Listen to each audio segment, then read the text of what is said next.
New Zealand had a referendum on superannuation in 1997 and it was defeated with a resounding fucking no. Here's the reason why they thought it was shit and why you're stuck with it in Australia. Here's a bit of backstory. The National Party, led by Prime Minister Jim Bolger, believed New Zealand's ageing population was creating a long term problem. And they proposed a system where every working Kiwi would contribute 8% of their income into a private retirement savings account. This would reduce dependence on public pensions and secure everyone's financial future, is what they said.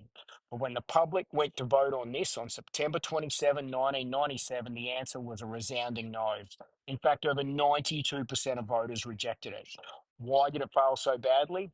First, there was the burden on low and middle income earners. For many families, losing 8% of their paycheck would have been fucking devastating, and critics called it unfair and regressive, and added tax disguised as savings.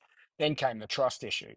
People didn't believe that private fund managers would handle their money responsibly, and they worried about high management fees, poor investment returns, and even losing their fucking savings.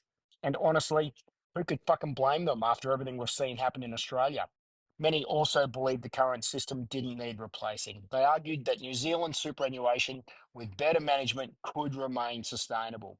The opposition favoured voluntary options instead of forced contributions, which really is the fair way. And finally, there was strong resistance to the National Party's neoliberal agenda.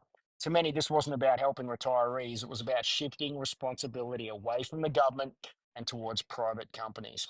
Well, when the results came in, the verdict was fucking clear. New Zealanders wanted choice, not compulsory actions. The failure of the referendum helped pave the way for KiwiSaver. In 2007, a voluntary system with government incentives and safeguards was implemented. Now, think about how Australia has handled super.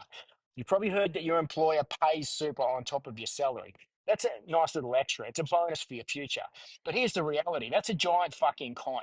That super is coming directly out of what you'd otherwise be earning. Employers factor it into the total cost of hiring you, meaning if you weren't forced to contribute, more of that money would be in your pocket today. That's a fucking fact. Just like in New Zealand, Australia's compulsory super scheme is framed as a benefit, but who really benefits? Private fund managers collecting $30 billion a year in fees while workers see their wages stagnate and you'll never own a fucking home.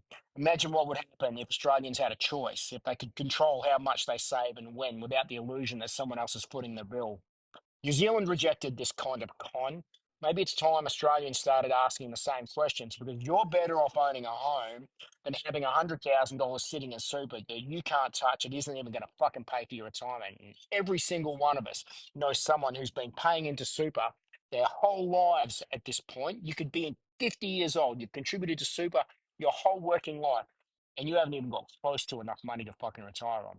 And that's because the only winners here are the superannuation funds and their unelected, unrepresented swill that fucking lead them.